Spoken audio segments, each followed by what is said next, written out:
Good. So welcome everyone to this second day of the Democracy Week. Actually today is the actual Democracy Day, September 15th. We are coming to you live from Brussels and a few other places in Europe, I believe. And it's a pleasure to see so many people who have tuned in. It's about 34 degrees outside, so it's not only the agenda of today's discussion that reminds us that we are living in unusual times. But today we will not be focusing on the weather, but we will be talking about COVID-19. And if we were here offline, then I would have thanked you all for showing up on such a warm day. But I'm pleased that many people are following us today, and I hope that we will get a very interesting discussion. My name is Peter Zundergaard. I'm the Director of Programs at the European Endowment for Democracy. I'm the moderator of today's high-level session with EU leaders and leaders of international organizations that will discuss their vision for the future post-pandemic democracy support. Before getting into the program for today's event, I would like to thank International IDEA, who is the leading event organizer for Democracy Week 2020, who is also hosting today's event, and the partners of the Democracy Week, European Network of Political Foundations, European Partnership for Democracy, EPD, and likewise, I would like to thank the European Parliament, which is supporting the Democracy Week. A few formalities before we get into the discussions and the panel is that participants can use the chat on YouTube and the Twitter hashtag Democracy Week 2020 to ask questions. So please participate actively, even if we're online, and we will try to address the questions that are coming in.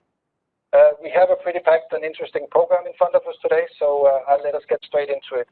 The first opening speech will be coming from the President of the European Parliament, Mr. Maria Sassoli.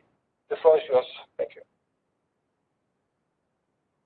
Buongiorno a tutti, è un piacere aprire la settimana internazionale della democrazia, perché la democrazia è una conquista continua, non dobbiamo mai darla per scontata o acquisita per sempre. La democrazia ha bisogno di cure, di essere rinnovata, ma soprattutto deve sempre accompagnarsi alla giustizia sociale, allo Stato di diritto.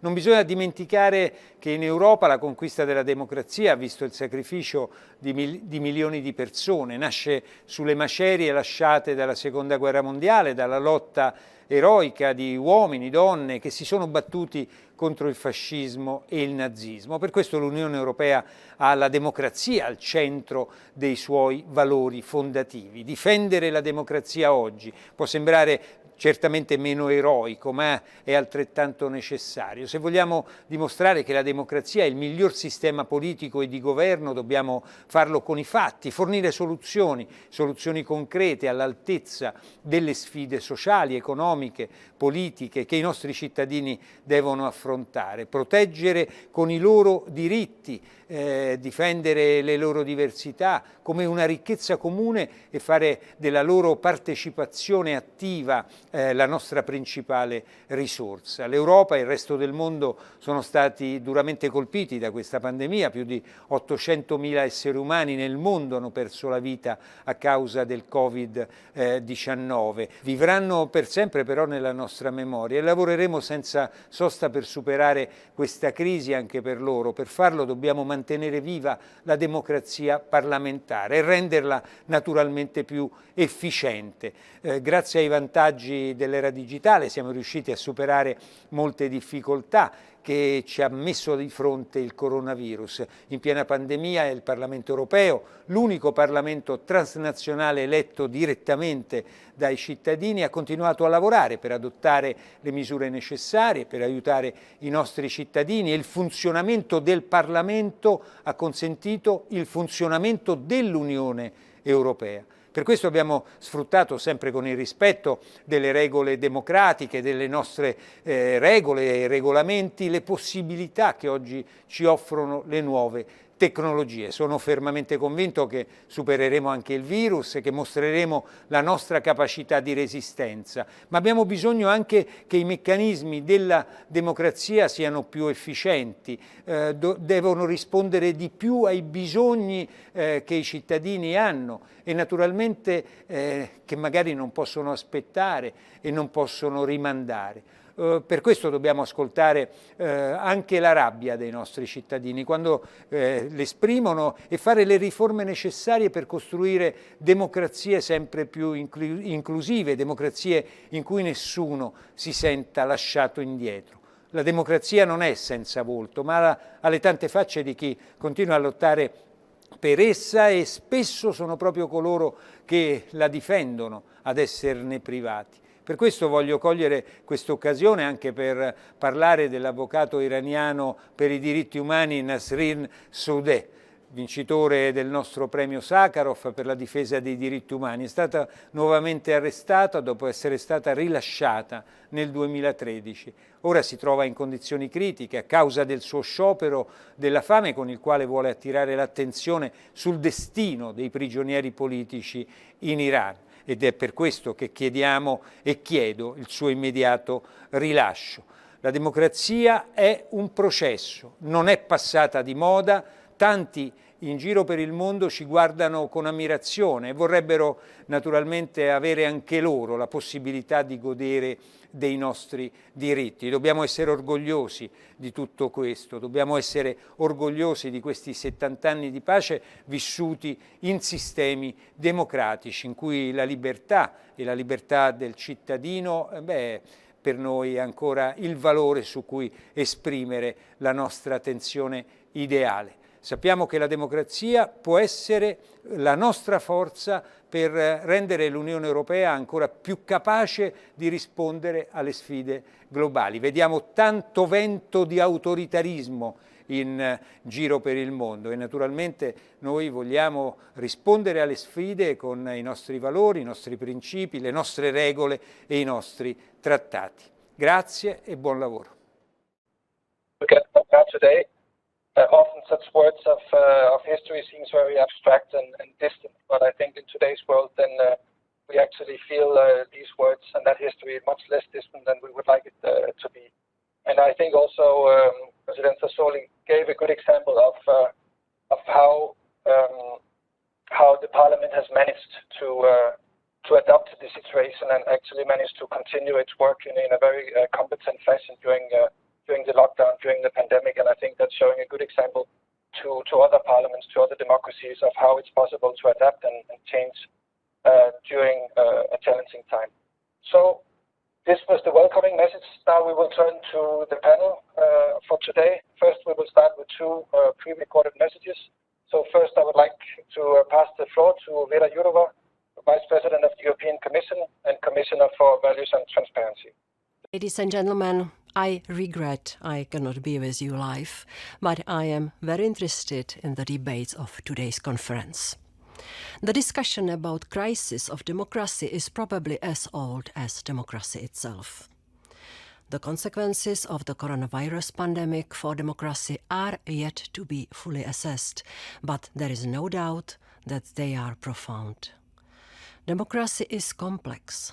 It is a system of guaranteed freedom, of rule of law, of checks and balances. It is actions of citizens and of the media. And I strongly believe you cannot just write down democracy in the laws alone. Democracy has to be written in our hearts. Yet we also see what happens without democracy. People in Belarus and Hong Kong are fighting for their rights. In Russia, yet another opposition figure is brutally removed from the political scene. But today I want to focus on Europe, because, sadly, also our democracy is facing many risks. While the debate often focuses on a few member states, we have to realize that the whole Western world, including the United States, has seen a rise of political movements that go against the achievements of liberal democracy. The mechanism is similar everywhere: to find an enemy, to instigate fear and instrumentalize it in internal political game. Sometimes they point to the EU, sometimes at migrants, sometimes at minorities, such as, for instance, LGBT people, or the elite.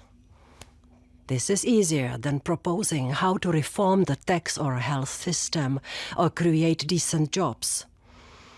And in the times when we have a lot of uncertainty about our future, not only for COVID, but also because of technological revolution, there is a lot of ground for such strategies to work. So, what can we do about this? First, we should stop taking democracy for granted and promote it. We need champions of democracy in different places in society, people who will stand up for democratic principles, and we should support them. Second, we need to be proud of our imperfect democracies and defend its virtues. One of the propaganda narratives that reappeared during this crisis was that authoritarian regimes are better at managing societies in times of crisis because of the discipline and swift decision-making. Yet, to those that tell us we have to choose either security or freedom, I say there is no one without the other. It's been tested. Take it from someone who spent big part of her life in an illusion of safety of a totalitarian regime. And third, even in times of crisis, measures have to be democratic. Many governments introduced strict rules in order to combat the pandemic. There was a valid reason for this, but these measures must be proportionate and they must respect the principles of democracy, fundamental rights and the rule of law. Even in times of crisis, democracy itself must never be suspended. There is no excuse for banning the expression of critical opinions. There is no excuse for putting pressure on the media or for indefinitely postponing elections. We live in the age when we have solutions and means to allow for remote participation in elections or in democratic debates. So this crisis should encourage us to invest and develop these tools further. And fourth, we have to address the challenges to democracy in the digital age. COVID pandemic is accompanied by the influx of false stories and disinformation. We know that social media often rewards and amplifies negative emotions such as anger and outrage. Hate speech and online mobs drive the polarization of the electorate even further. Another growing threat relates to paid political communication online. Hidden political messaging paid by murky money, sometimes targeted at users thanks to the abuse of private data and often with the intention of distorting political debate, simply should not be acceptable. The funding and display of political messages and advertisements online should be transparent and accountable. Political ads belong to the public square in democracy. Hidden micro-targeting techniques are moving such debates from the public squares to the digital basements.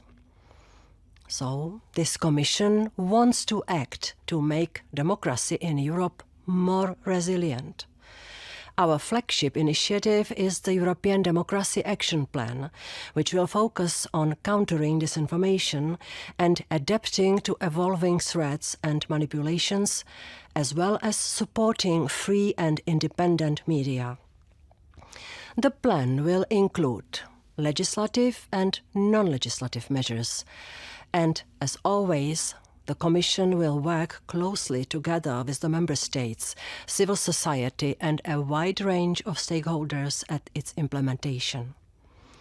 The public consultation for the action plan closes today, and we intend to adopt the plan by the end of the year.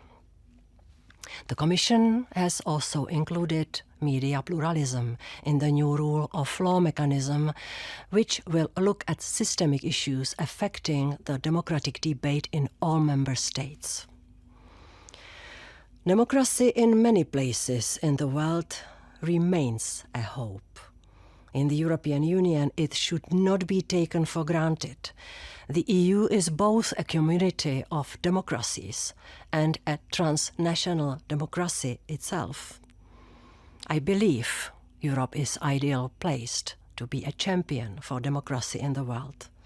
There are still many lessons to be learned from this still ongoing crisis, but I remain a cautious optimist. The biggest achievements of the EU, in fact, the EU itself, are born out of the crisis. When the going gets tough, Europe gets going. I can only promise you that we will put all our effort to come out stronger also after this crisis, and that I will not forget about the real heroes of democracy, who are individual people. Thank you.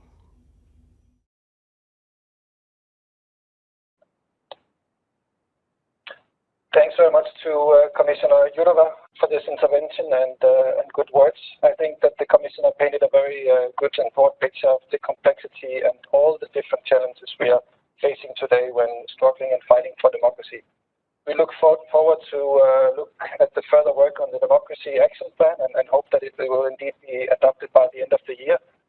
And I was very pleased to hear the encouraging word from the Commissioner that Europe is ideally placed to be a champion for democracy, and also the cautious optimism that is also good to see in a time of crisis. And then maybe we have a new slogan for EU here with when the going gets tough, Europe gets going. So we will repeat that and look forward to see more of that.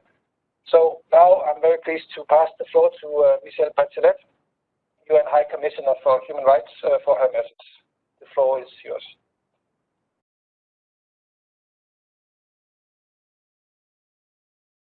Greetings. For months now, the COVID-19 pandemic has been challenging our societies and governments, testing our leadership and humanity, and aggravating inequalities and forms of discrimination that harm billions of people. It has also been teaching us a number of key lessons about how to construct more resilient societies, including the need for universal health coverage and other social protection and environmental measures. Chief among them, COVID-19 has demonstrated once again how vital it is to strengthen the foundations of democracy. Responsive and accountable institutions, the broadest possible public participation, freedom of expression, and freedom of the media are some of the democratic pillars which ensure that policies, including public health measures, are based on the public's trust, leading to greater compliance and better outcomes. To address COVID-19 and recover from it, effective policies can only be devised with the participation of all those who are affected. And this is clearly a human rights issue. People have a right to raise their concerns and participate in shaping the policies that will deeply affect their life for years to come.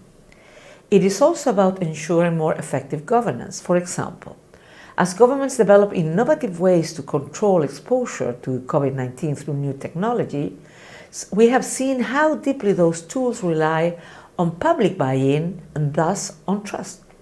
Public trust is reinforced when the public senses that tracing apps and other technologies have been devised by legitimate and responsive agencies, taking into account the public's feedback and respecting their human rights. The pandemic has also demonstrated the value of free, independent, and plural journalism and freedom of expression in times of crisis. Access to evidence-based information provides the population with the resources they need to understand, participate, and follow the guidelines of health authorities. And journalistic investigations enables accurate real-time feedback to the authorities about the implementation of their decisions on the ground.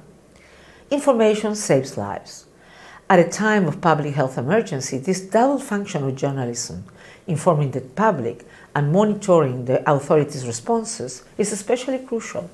This is a time for more transparency and more journalism, not less. Sadly, these are lessons that are not being universally applied.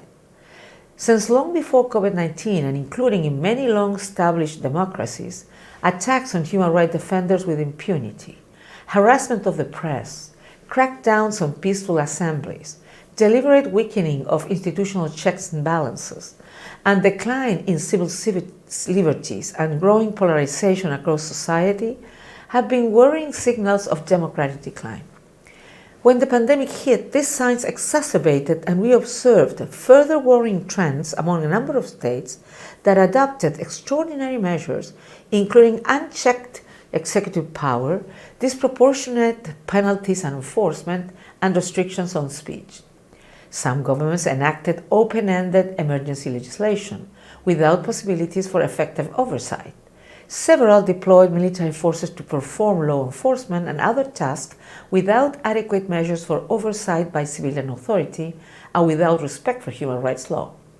Movement restrictions were in some cases established and enforced in ways that were not human, reasonable, or fair. For example, imposing heavy fines or even imprisonment on hungry people leaving their homes to feed their families.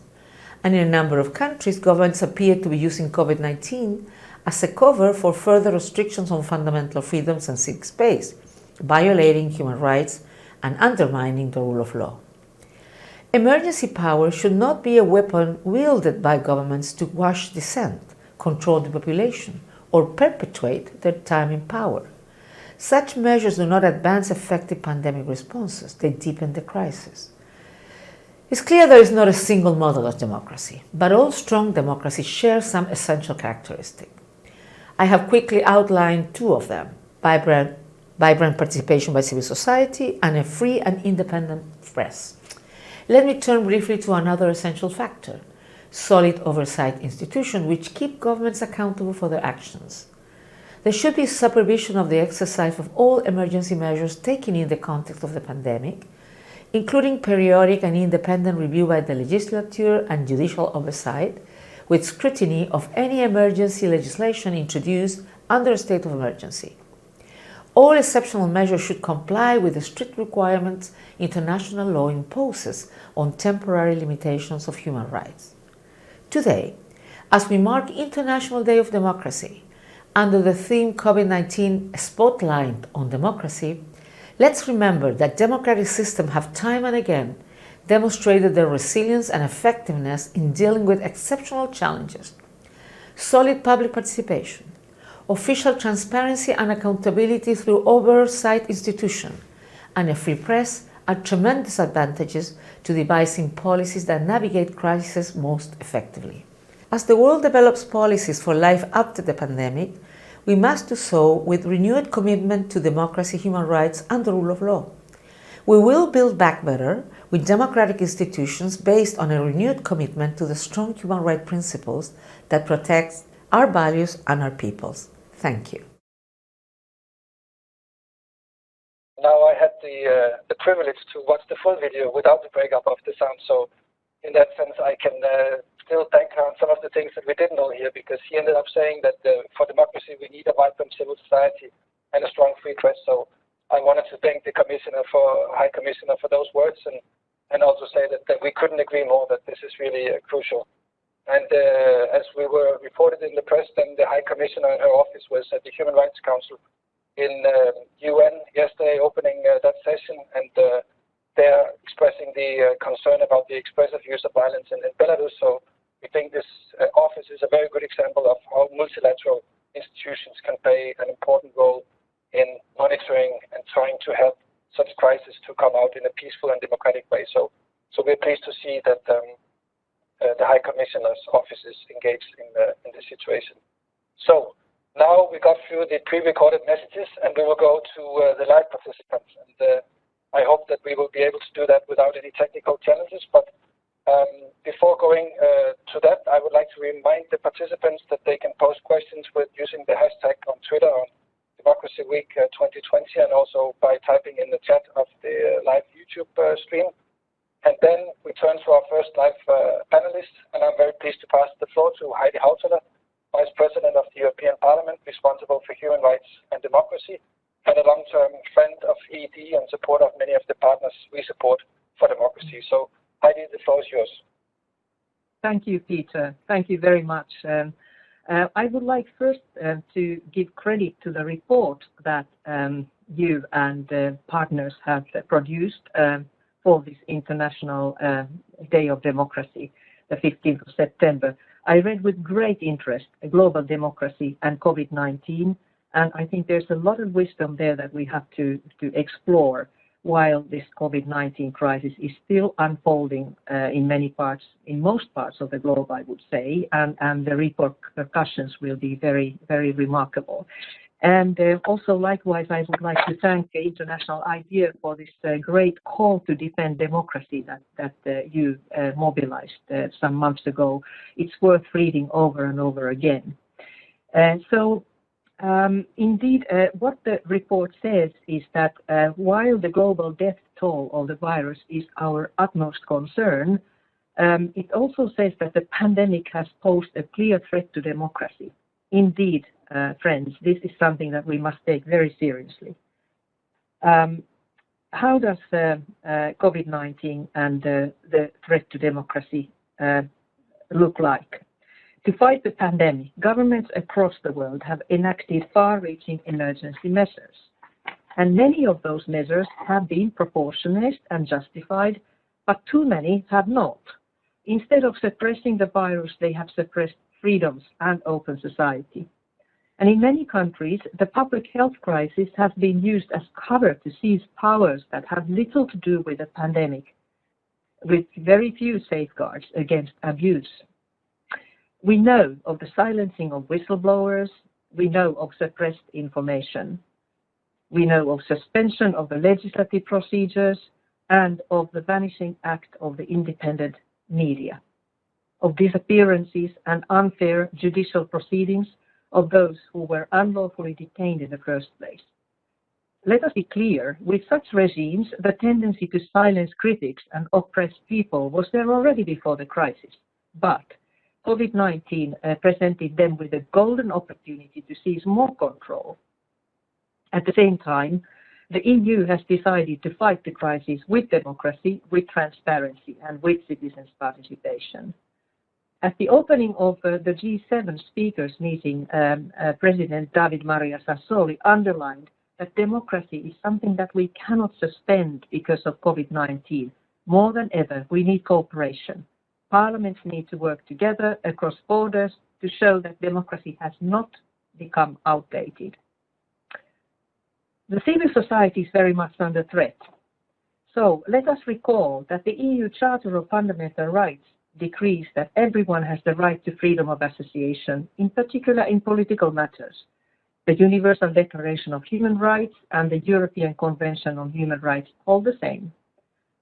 During the pandemic, these organizations, also the third sector of society, along with the government and private sector, have exposed transgressions by many governments. So indeed, this has further endangered the staff of the civil society organizations and their operational abilities as they have faced imprisonment and worse. I'm very glad that the European Parliament, at its very highest level, has called for a release of Ms. Nasrin Sotoudeh, who is a laureate of the European Parliament Sakharov Prize, who has been in hunger strike and whose health is reportedly deteriorating. She's one of the political prisoners that were double punished because she is a political enemy considered by the regime. And unlike other prisoners, political prisoners were not released temporarily. But to defend democracy, we must make sure that the civil society will have sufficient political support and resources in order to do this important work. And I want to underline the message in the report that the economic recovery must not cut into the funds previously dedicated to civil society and force them to reduce their capacity just when they are critically needed.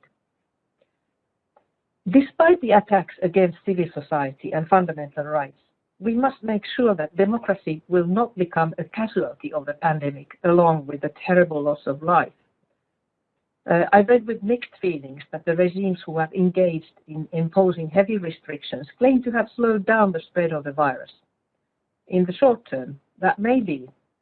They argue that liberal democracies are too slow, too weak to tackle the pandemic. Now, I think this is a profoundly false narrative, and I want to explain why I am of this view.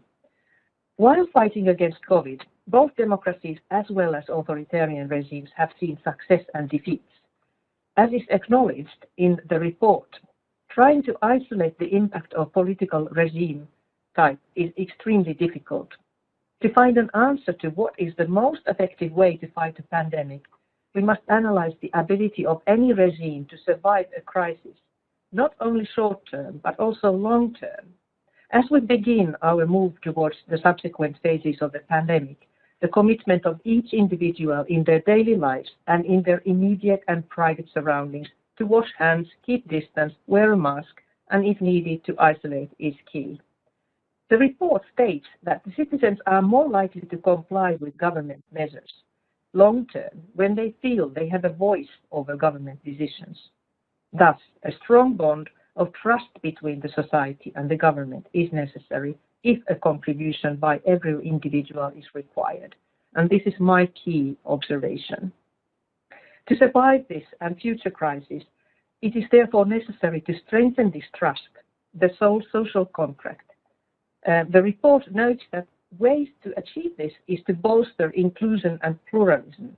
Of crucial importance here are access to information, legislative oversight, open debate, and most importantly, voting. These give the citizens a voice and thus a sense of ownership in the political process. Willing participants in a democracy are more likely to accept their government decrees rather than those who have suffered injustices and have been marginalized by them. And I come to my point about structural injustices which are now being exposed by the pandemic. The commitment of each individual to wash hands, etc., however, is not at all the full answer to how to fight the pandemic. The full question would have been whether each individual is willing to commit and is able to do so. While this is a symmetric shock, but the impact on people is asymmetrical. In the United States of America, African Americans have suffered disproportionately. In Europe, the Roma people face incredible challenges when trying to keep themselves and their families safe. For example, the Roma people have suffered great disadvantage as they are unable to adhere to the guidelines of social distancing and regular hand washing. 30% of Roma in Europe live in households with no tap water. We have frontline workers such as nurses, even in the most developed countries as our neighbors, that have risked their lives on a daily basis because of the nature of their work. So too many people live in a precarious situation. I'm delighted that the EU has woken up to these injustices that we actually export to outside our borders. Now the EU is very much looking into how we can protect the rights of people who are exploited abroad to produce goods and services for the European market. For many years I have been worked for a mandatory human rights corporate due diligence law in Europe, and I'm delighted to see that finally it is emerging at the horizon, and the European Union has a very good chance to take global leadership in combining human rights and democratic values with business. And finally, I would like to say that this crisis that we go through now is not the last one, as we all understand. Our crisis resilience will be tested again sooner than we would ever hope. We have a crisis in our hands that is much more devastating and sweeping than this pandemic, which is already hard enough. The climate crisis will rapidly upend our societies as they used to exist, and it will test our capacity to cope. So the virus is a stark reminder that we have pushed our ways of living to the brink of what our planet can sustain. So we need to engage every individual and enable every individual to engage to fight the global climate crisis.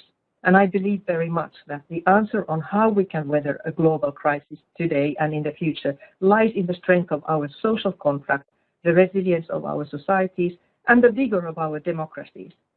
I'd like to finish by quoting President Sassoli, who spoke at the opening of the G7 country parliamentary speakers meeting 3 days ago. He said, "We need to overcome this crisis with democracy, with transparency, with the full participation of our citizens." And he referred to the European Green Deal, The Green Deal proposal has helped us during the time of COVID-19 because we have understood that all our energies of all our member states need to converge, need to be put towards achieving our common goals. The ecological transformation, he said, has to go hand in hand with sustainability, economic sustainability, social sustainability, and the struggle against inequality. I wholeheartedly agree with these words. Thank you.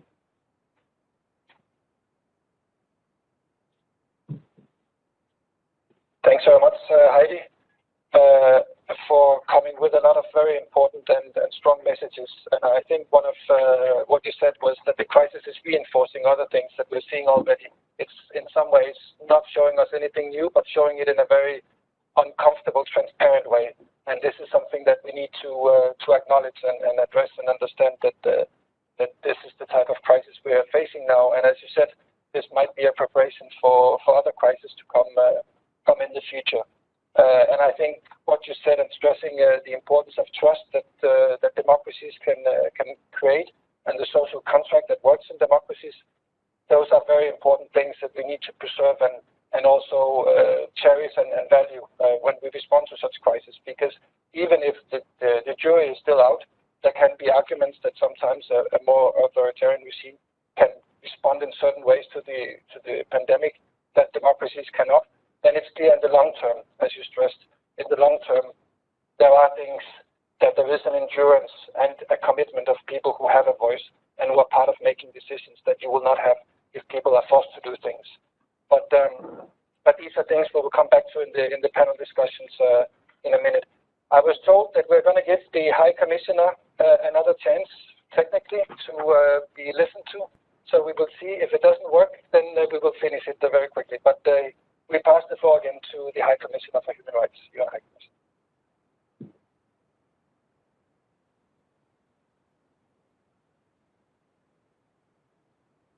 Greetings.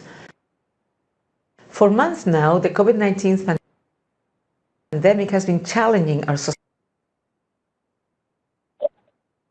We did a second try, and that clearly didn't work any better. So I think we will have to leave it at that, but still thanks very much to the High Commissioner for providing this message and participating today.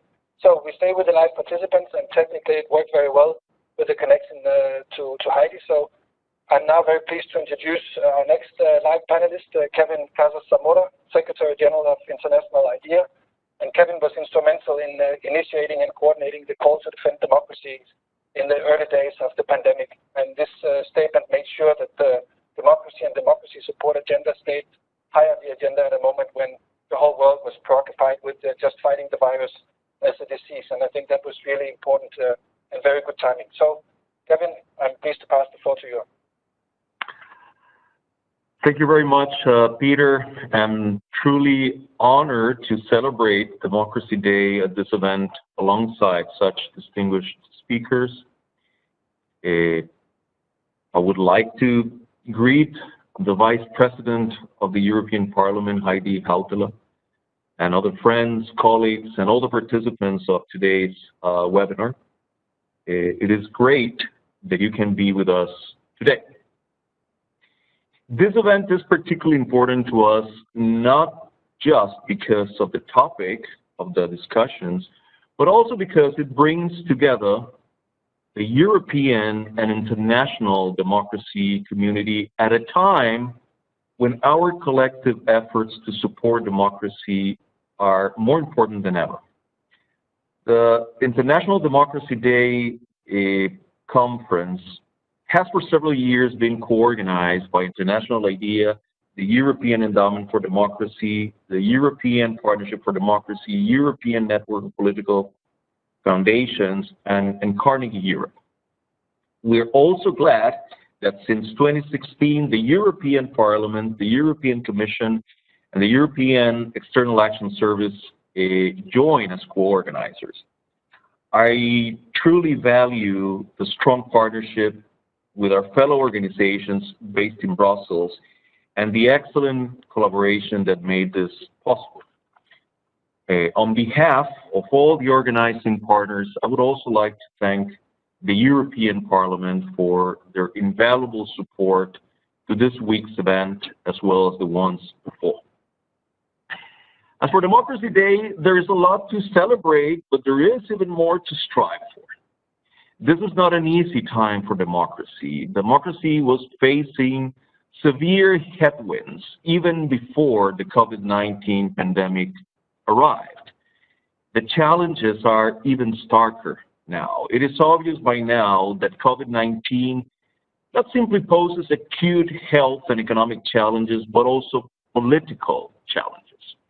Both at the individual and the collective level, this virus hits those with pre-existing conditions the hardest.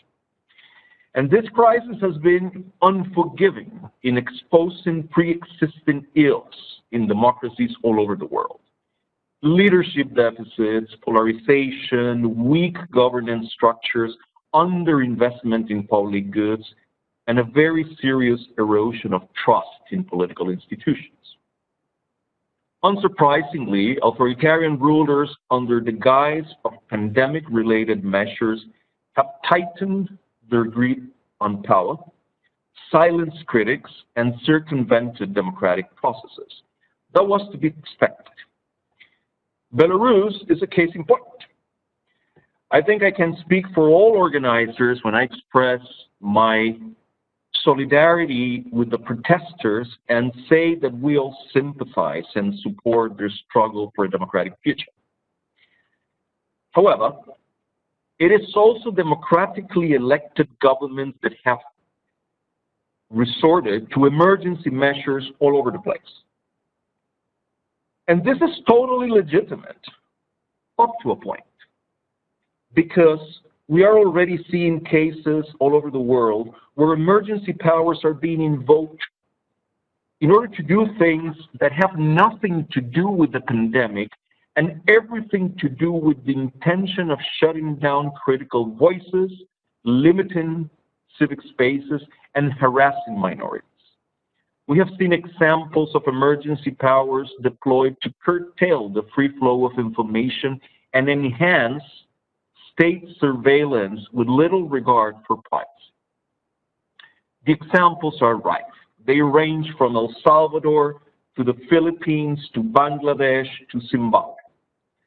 But much closer to home, here in Europe, emergency powers were authorized without a clear expiration date, as in the case of Hungary, or were promulgated without due parliamentary approval and oversight, and has been the case in Serbia. These decisions are as concerning as they are predictable. They happen to take place in countries where the rule of law and democratic checks and balances were already under strain before the pandemic. In all this story, I'm particularly concerned about trends related to media integrity, where government limited citizens' access to information under the pretext of fighting disinformation. This is happening in all regions of the world.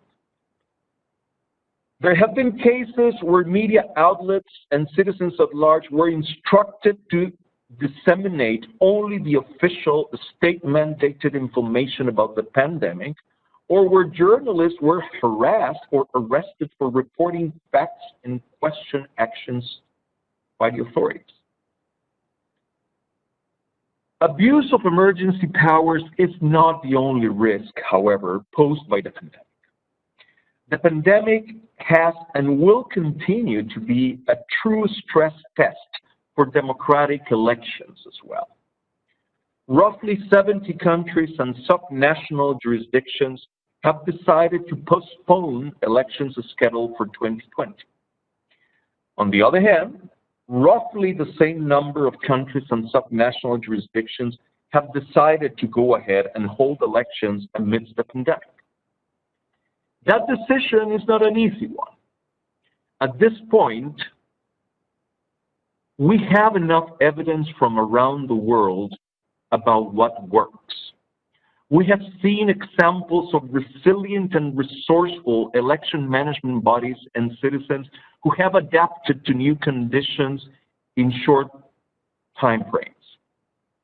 We have seen how efforts to build consensus around decisions about the electoral processes, efforts to strengthen special voting arrangements, efforts to effectively communicate the safety measures adopted have resulted in high voter turnout and renewed trust in the electoral system. But we have also seen cases where governments have ignored due process and attempted to use this pandemic to play fast and loose with electoral rules to extend their term in office, thereby leading to political polarization and compromised electoral processes. Overall, this pandemic has proved how important respecting the due process, engaging in evidence-based decision-making, seeking consensus with political opponents, protecting the free flow of information, and nurturing the open engagement between government and all of them, defining elements of a working democracy, are in times of crisis. To counteract some of the troubling political developments we are seeing, International IDEA and all organizing partners here have, since the beginning of the pandemic, reoriented our work to gather data, analyze, provide support, and shed light on the effect of the pandemic on democracy and human rights. Some of the reflections today stem from this analysis. But I would also like to highlight a few other initiatives that might be of interest to this audience.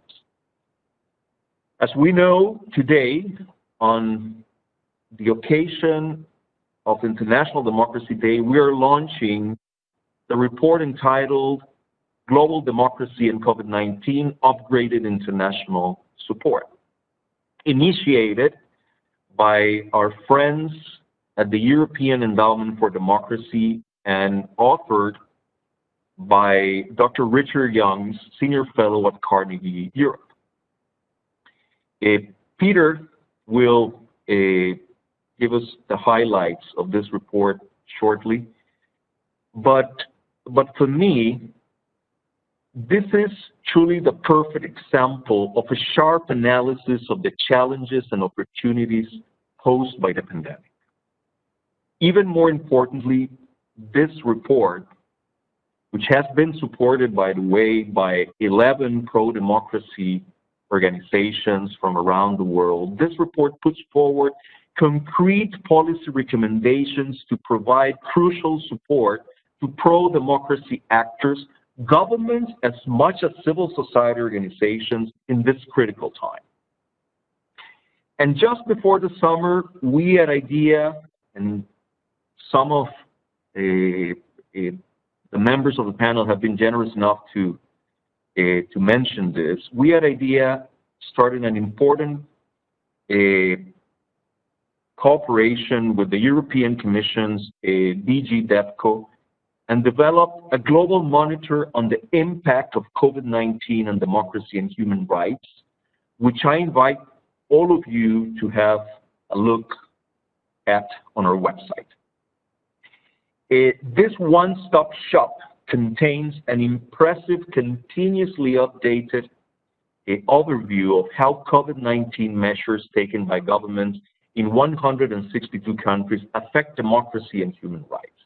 It also complements another mapping that we at IDEA do of COVID-19 and its impact on elections across the globe.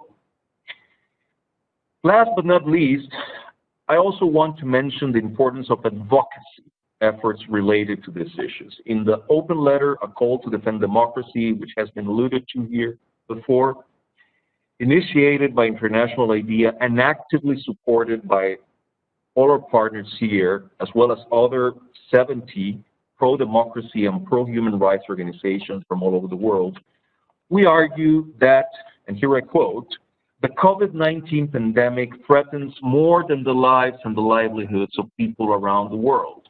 It also threatens the future of liberal democracy, end of quote. The letter clearly hit a nerve. we were taken aback by the response to it. More than 500 global political and civil leaders, Nobel laureates, public intellectuals, journalists, and activists sign it, and the number continues to increase. Why? Because many people out there are already conscious of the risks that this pandemic entails for democracy.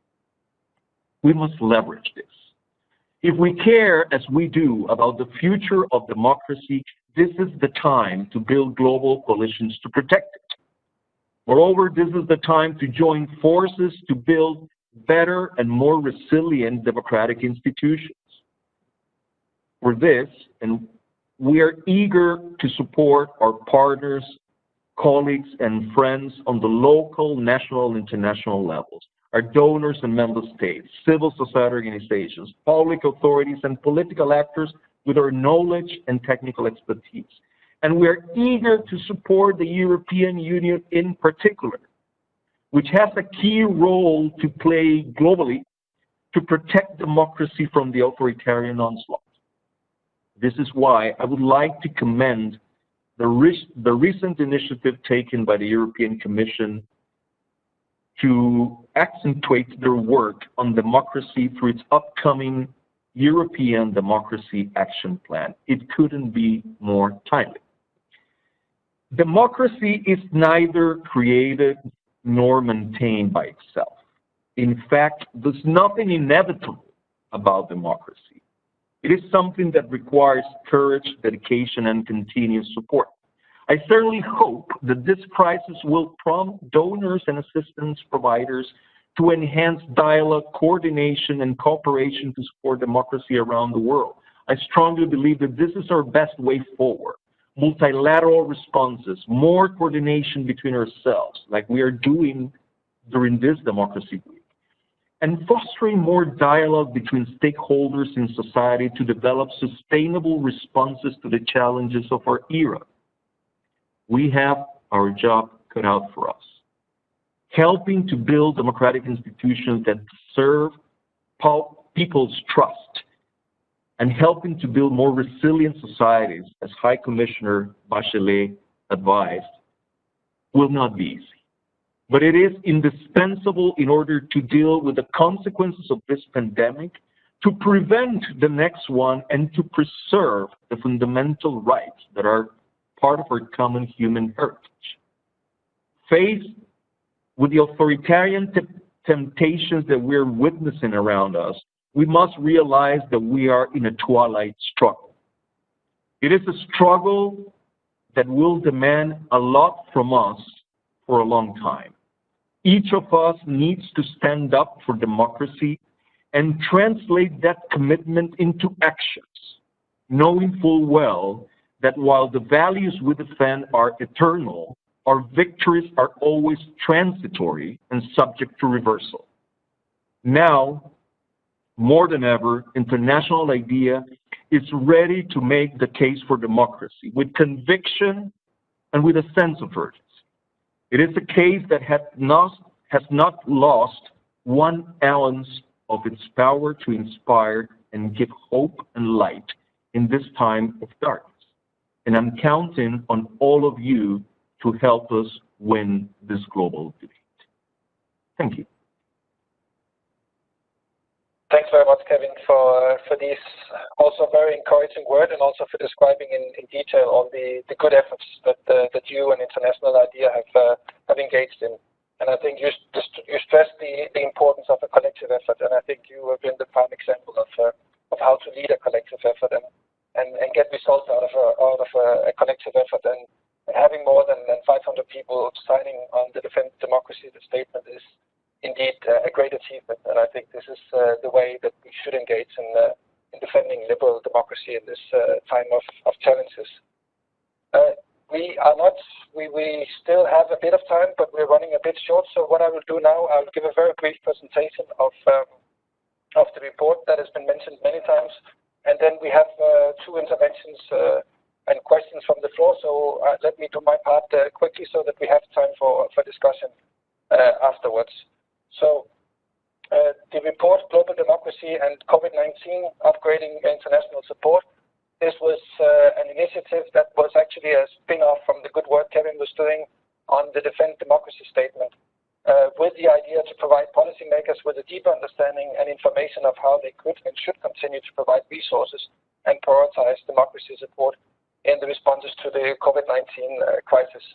So, as a spin-off of the work on the statement, we at EED initiated a working group that was working on this paper with Richard Youngs from Carnegie and Hélène Pantulitze that were doing the hard work of putting everything on paper with a very tight and short deadline, and they managed this very well. And as Kevin mentioned, then the report is supported by 11 democracy support organizations, and many of these are also among the partners for Democracy Week. And importantly, we also had our transatlantic colleagues from NED and IFES and Parliamentary Center were also part of the work. So the report and the paper had a transatlantic aspect to it as well. Some of the recommendations in the report have already been mentioned, but let me just briefly go through them. One of them is to set up a COVID democracy tracking, to have a regional or to have regional or international initiatives to track the evolution of restrictive emergency measures. And I think Kevin already showed that the international idea has responded to this recommendation by setting up the global COVID-19 monitor and also the election monitor. So this one international idea follow up in a very good way, and I advise, so I would recommend everybody to see the good work that they have put on this monitor. Another recommendation is to make sure that democracy aid or the aid that is being given on COVID is also sensitive to democracy. So it's important that any recovery packages or any packages to mitigate the consequences of COVID-19 also has a strong aspect on democracy support, and that they make sure that civil society will get support directly as part of those packages, because civil society is suffering, and in the long term, we will need civil society to remain strong.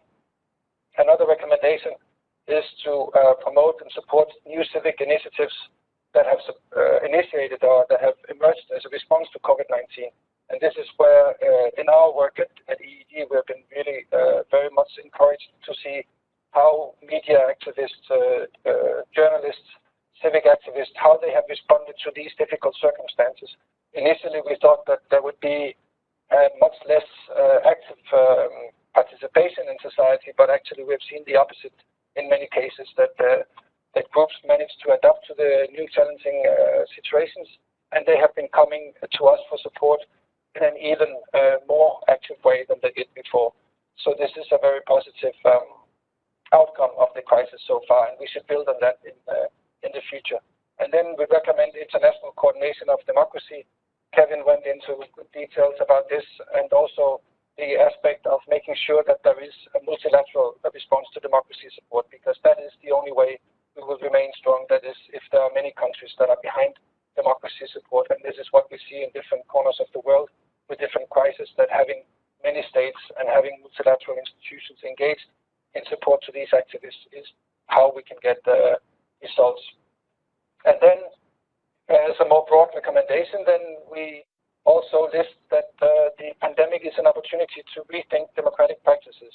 And we're seeing that, for instance, with the European Parliament managing to also work online. We're seeing that there is an acceleration of e-voting.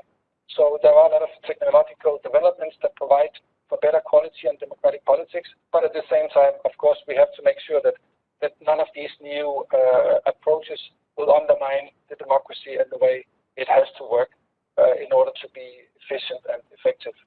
So conclusively, then, we say that the post-COVID world is going to be a different world that will require new ideas and approaches to protect democratic practices and combat authoritarian abuses. I believe that the link to this is now in the chat of the YouTube chat, and you saw the publication in the beginning of my intervention. So this was briefly about the report. We might come back to it in the questions and answers. But what I would like to do now is to open the floor for questions and answers. We did receive a couple of questions, but we have two of our co-organizing partners that I would like to pass the floor to first. So first it is Ken Godfrey and Ruth Hagens from the European Partnership for Democracy who have a short intervention and to present a new paper they just published. Ken, the floor is yours. Thank you very much, Peter, and thank you to everybody for participating today. I would like to just touch on one thing that the Vice President Jourová said, which she mentioned sort of not taking democracy for granted and sort of being proud of our imperfect democracies. I think it really highlights the importance of rhetoric and narrative in the discussion, particularly at a point where sort of there's rising populist rhetoric that uses and is more successful at appealing to voters. And I think that we need to do a really much better job as supporters of democracy of really making a case forcefully for why democracy is the most effective form of government. I like the use of the public square and not the digital basement. Things like that. We should be doing more of that. I would like to pick up on the fifth recommendation of the paper that you mentioned, Peter, very quickly, because we have released a paper yesterday that looks at the sort of longer term consequences, the scenarios for democracy around the world. We arrived at 4 scenarios, and we took a global view, considering we're a network, so we have experts from different organizations that contributed to analysis of different trends within the democratic space, looking at digitalization, political participation, etc. And one of the clear conclusions is that there will be massive pressure for change around the world. And in this, the ability of states to adapt will be key. And so it may mean that democracies are better placed than we would traditionally think, given those trends, which are unfortunately rather gloomy. You can find the report on our website. I'd maybe just highlight 2 things to link to that 5th point of the report that you mentioned. The first of which is that we really need to focus on democratic principles in the digital sphere. This has become very clear in the pandemic, if it was not clear to many people already. And the scenarios show that the digital sphere in the next decade is very likely to have a massive impact on participation, on the functioning of democratic institutions, but also on the way that geopolitics functions. And we're likely to see geopolitics have a massive impact on the digitalization of our public sphere.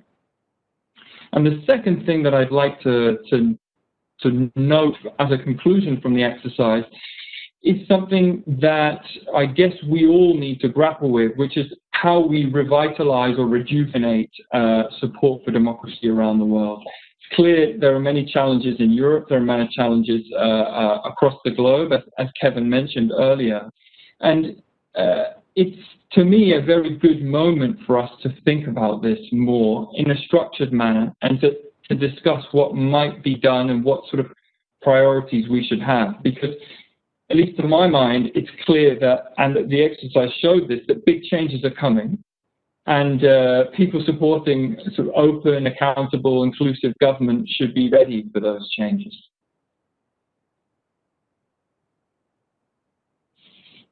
Great. Thanks very much, Ken. Good contributions, and I think also, the digital basement is a very nice term, which should indeed be remembered and used more often.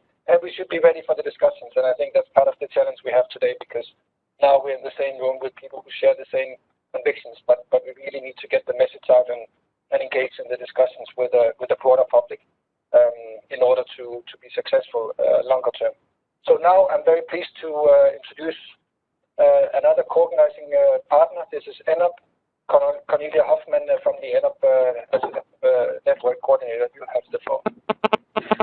Thank you, Peter. I'd like to thank, first of all the speakers for their input and valuable insights on this really multifaceted problem or issue at stake here. ENOP, the European Network of Political Foundations, is a network of 54 political foundations from 23 EU member states that are affiliated to but independent from 6 political party families represented in the European Parliament. And we consider ourselves as bridge builders between civil society and political parties.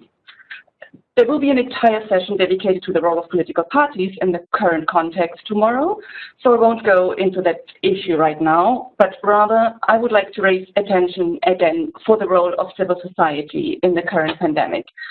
As Commissioner Jourová said, the real heroes of democracy are individual people. In the last few months, we have seen a variety of civil society movements and activities.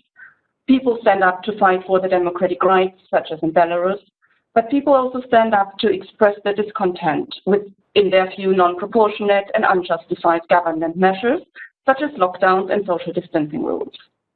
People mobilize to support each other in times of hardships, such as the 8 o'clock applauses for staff working in the care sector in Belgium and in other countries, but people also mobilize to polarize. As civil society organizations are being silenced and restricted in some places, at the same time, they are louder, more innovative in their ways to raise their voices. So I think it has become clear also from the interventions we heard today that we're talking about much more than a health and economic crisis here. It is imperative that a post-pandemic recovery include issues of democracy and human rights. And there is simply no democracy without human rights, and vice versa. And civil society can and does play a crucial role here.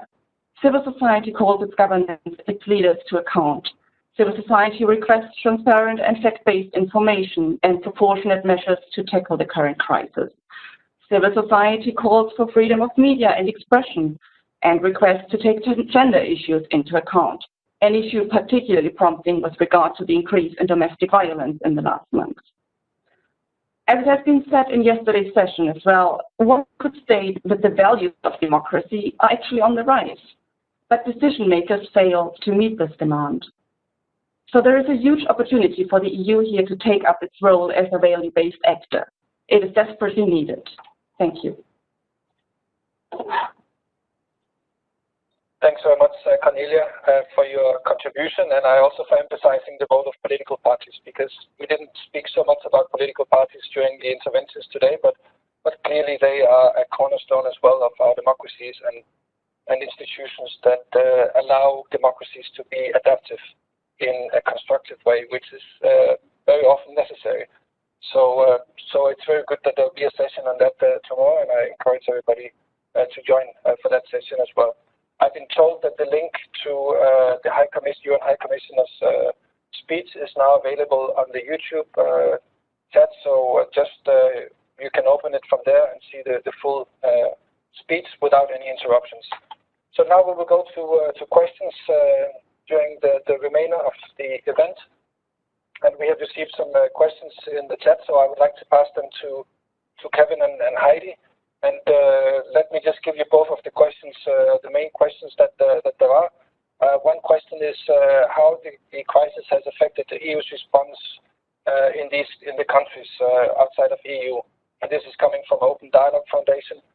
And then a second question is that COVID has exacerbated corruption risks and human rights violations in authoritarian countries.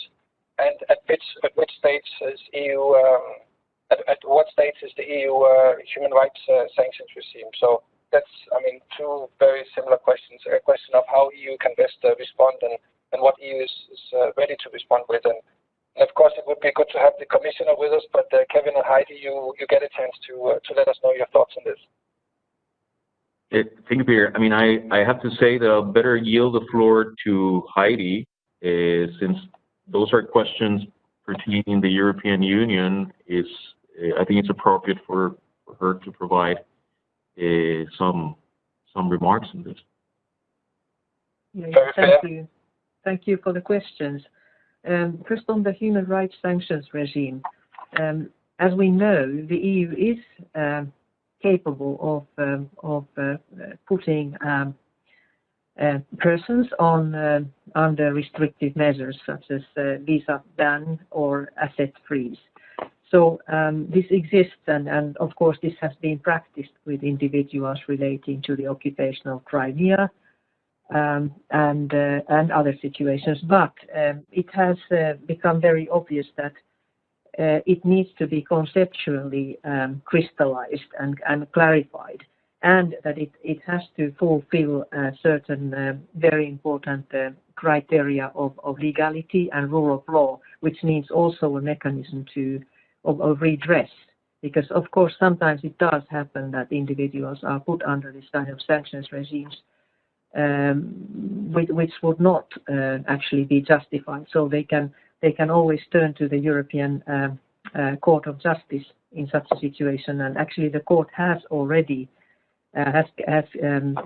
turned down some of those decisions that the Council, the member states have taken. But indeed, my understanding is that the German presidency has given quite a high priority to finalize the work that has been going on for quite some time, I think at least 1 to 2 years.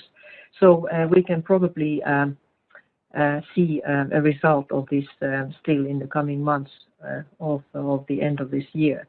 And I always think myself that there are sort of two gaps in our human rights regimes, and one is that we need more efficient ways to direct sanctions against individuals who are complicit in very serious or who are perpetrators of very serious human rights crimes. And of course we need the criminal sanctions as well, but that's for more serious ones.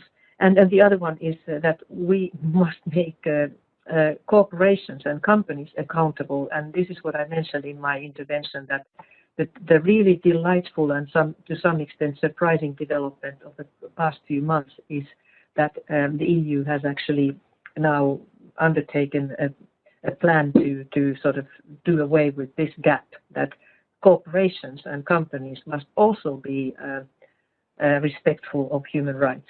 This is directly come from the UN Guiding Principles on Business and Human Rights, which is already there since a decade. Okay, the other question, how has the crisis affected EU response to outside countries? This was from Open Dialogue Foundation, whose work I know very well. Well, from the Parliament's point of view, the problem was that we had to focus our work on what was called core business. I mean, to manage the budget, to make sure that the extraordinary measures to fight the pandemic would be there. But then month by month, the Parliament has resumed ordinary work, and this very week the Parliament is back with the monthly 3 human rights urgent resolutions, which is let's say a very well established mechanism, and does play a role in defense of many difficulties, many people in difficult situations, human rights defenders and others. So I hope that at least the Parliament will keep the External Action Service, our diplomats and the Commission alert, and is now becoming more and more active itself. This week we are discussing the situation in Belarus. We are discussing the situation after the Navalny murder attempt, and also the urgent situations in Mozambique and the situation of one of our former Sakharov laureates, Dr. Denis Mukwege of Democratic Republic of Congo. So indeed, we are back in human rights business, and we have to keep this very high.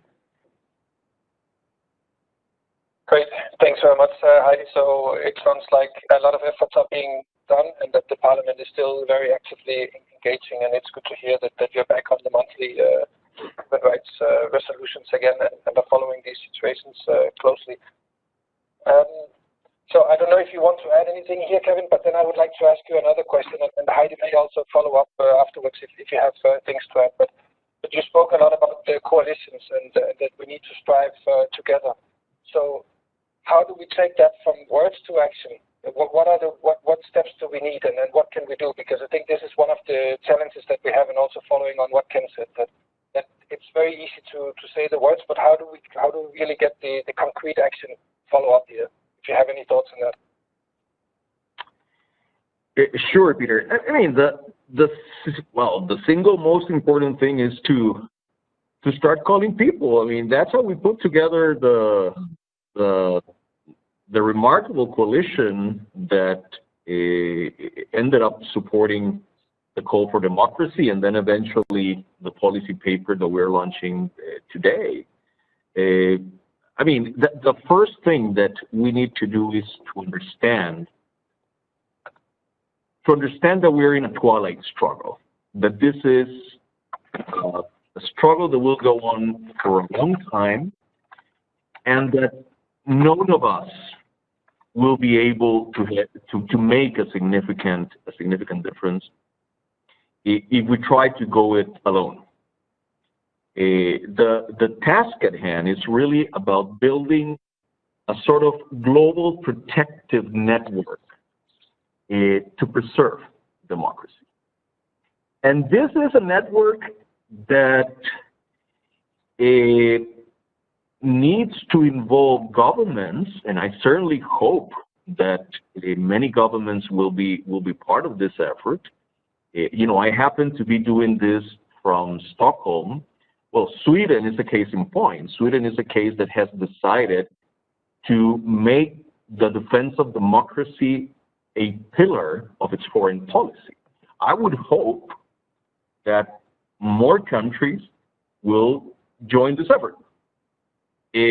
Particularly, and let me be very, very candid here, particularly given the fact that some of the actors that were instrumental over the past century in promoting the global spread of democracy are challenged at this time, and that are, I think, you know, for the foreseeable future, will have a much harder time to project the soft power that enabled democracy to spread its wings around the world. So it has to involve governments, such as the Swedish government, and hopefully others that will step up to the plate and turn this into a priority. But it needs to involve civil society organizations. It needs to involve democratic political parties. It needs to involve committed citizens all over the world. But really, I mean, there's no recipe to build coalitions other than realizing that you cannot go it alone, and that this is a struggle for the long run, and that the task that we need to succeed in is about building this global protective network. Otherwise, the authoritarian temptations will prevail, because as I tried to convey in my remarks, I guess, you know, what is in crisis is not the case for democracy. The case for democracy remains strong, remains powerful, remains convincing, remains attractive. What is in crisis is the notion that the spread of democracy is inevitable. It is not. And that's what we are realizing now. So we have to keep working at it every single day, collectively. Excellent. Thanks very much. Indeed, I think that those are very good words, that the case for democracy is by no means in crisis. There are other crises and also some challenges, as you mentioned, but the case for democracy, there is no competition today, still. And I think that's very important. Even the authoritarian regimes are competing, trying to present that they are democracies, even when it's visible to everybody that they're not. So I think that's a very strong message and thought that we need to take with us, because that also gives that conviction that actually this is in the long term where we should all be going. But it will take efforts, and it will take efforts to build such a global protective network, as you mentioned. But indeed, we need to make the call, and we need to mobilize people. Heidi, do you have any additional thoughts on this one? We have 7 minutes left, so if there are any conclusive thoughts to wrap up, then please go ahead. Yeah, I think you made a good point on, let's say, that democracy doesn't have competitors, because even the autocrats, they kind of indirectly acknowledge that they don't want what people want.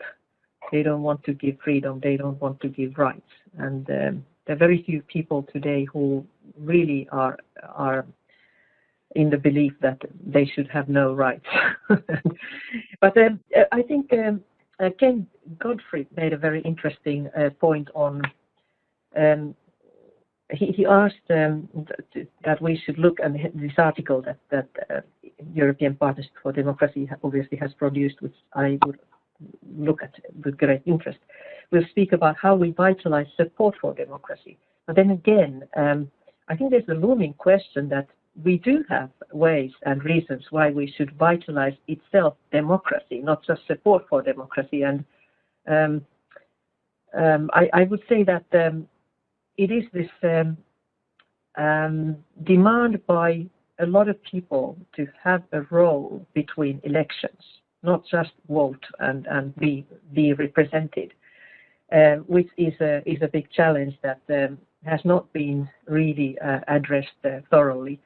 We're talking about local democracy, we're talking about national democracy, even transnational democracy, because I think one of the real breakthroughs of the EU was that when Giscard d'Estaing was leading the convention to revise the treaties, then he quite sort of carelessly put a subtitle or maybe a title of a chapter to his draft treaty, and it said participatory democracy. And then of course our friends who fight for participatory democracy, they came and say, look, what does it mean?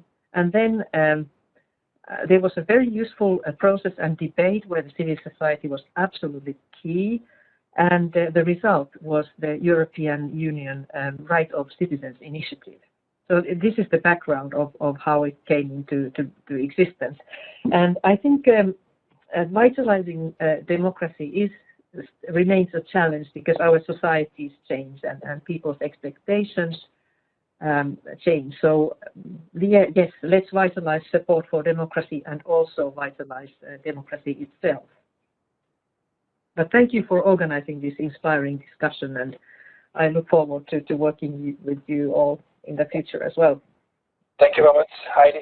Kevin, do you have any last thoughts? No, I mean, just say that we have to keep up the good work because this is not going away. I mean, the discussion that we're trying to incite here is not going away anytime soon. I mean, the struggle to spread the democratic creed will only get tougher, in my opinion, going forward. So if it's going to be a struggle for a long time, we might as well start now. So I certainly hope that we'll keep the conversation alive, not just on International Democracy Day, but every day, because this is a struggle where every day counts. Thank you. Thanks very much, Kevin. And when you said it's not going away, the struggle, I was just thinking democracy isn't going to go away anytime soon. And if it is, then we're going to struggle even harder. So thanks very much, both Kevin and Heidi, for your active participation here and for the discussion and insightful thoughts that you shared with us.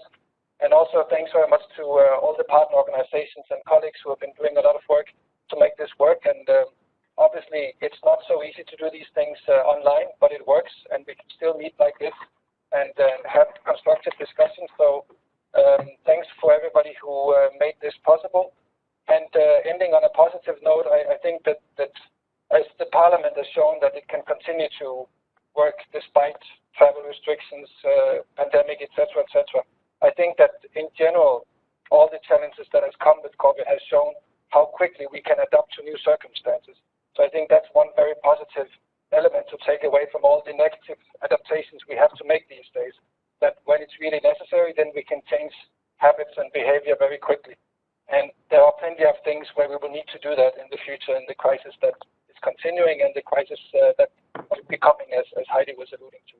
So with those words, then I would like to close the session and thank everybody for organizing and for participating. and reminding people that Democracy Day is not over today. It's a continued struggle, and it's a week of Democracy Day week this week, and it will continue tonight at 6 p.m., I believe, with Democracy and Tech Policy. So I encourage everybody to log in for that as well. So thanks to everybody who followed, and we will see each other soon, I hope. Thank you.